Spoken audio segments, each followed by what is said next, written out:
પ્રાર્થના સંદેશ ન્યૂઝમાં આપનું સ્વાગત છે। ખેડા પોલીસ વાયરલ વિડીયોનો મામલો। લીવ રિઝર્વમાં મૂકે 3 પીઆઈ સામે લેવાયા કડક પગલાં। 3 પીઆઈને પોલીસ વિભાગે સસ્પેન્ડ કર્યા। Nadiad town PI Harpal Chauhan suspend. Nadiad પશ્ચિમના પીઆઈ યશવંત ચૌહાણ અને વડતાલ પીઆઈ આર.કે. પરમાર પણ સસ્પેન્ડ કરાયા। અગાઉ પોલીસ વિભાગે ત્રણેયને લીવ રિઝર્વમાં કર્યા હતા। રિપોર્ટર પ્રતિક ભટ્ટ, નડિયાદ। નજરે પડે છે, પરંતુ જે રીતે સોશિયલ મીડિયાના માધ્યમથી જે સમાચારો પ્રસારિત થઈ રહ્યા છે, શું ખુલાસો કરશો?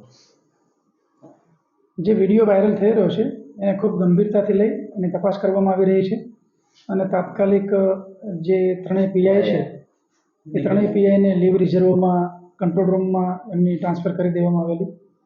એ સિવાય વિડીયોની અંદર અમુક બાબતો ગંભીર જે પોલીસ ખાતાને ન છાજે એવી જણાઈ રહી છે। એ માટે નડિયાદ ડીવાયએસપીને તાત્કાલિક ઇન્ક્વાયરી સોંપવામાં આવેલી છે।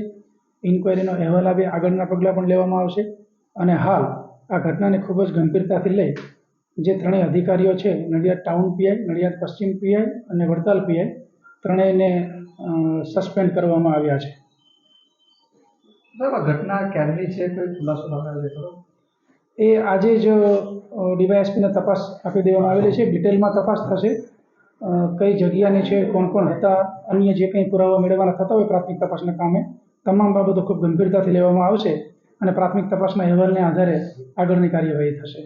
સાહેબ, અગાઉ 14 તારીખે જે નડિયાદ ટાઉન અને પશ્ચિમના પીઆઈને બદલી કરવામાં આવી હતી, એનું કારણ શું હતું? આ જ કારણ હતું કે અન્ય કોઈ કારણ? જે તે વખતે કોઈ ચોક્કસ પુરાવાના આધારે કોઈ બાબત પેપર પર નહોતી, પરંતુ જે અમુક બાબતો જણાઈ આવેલી જેના આધારે એમને લીવ રિઝર્વ મૂકવામાં આવેલા અને જે વડતાલ પીઆઈ છે એમને આજરોજ લીવ રિઝર્વમાં મૂકવામાં આવેલા અને ત્રણેય અધિકારીઓને ફરજ મોકૂફ કરવામાં આવેલ છે। પ્રાર્થના સંદેશ ન્યૂઝની તમામ લેટેસ્ટ અપડેટ્સ માટે ચેનલને હમણાં જ લાઇક, શેર અને સબસ્ક્રાઇબ કરો।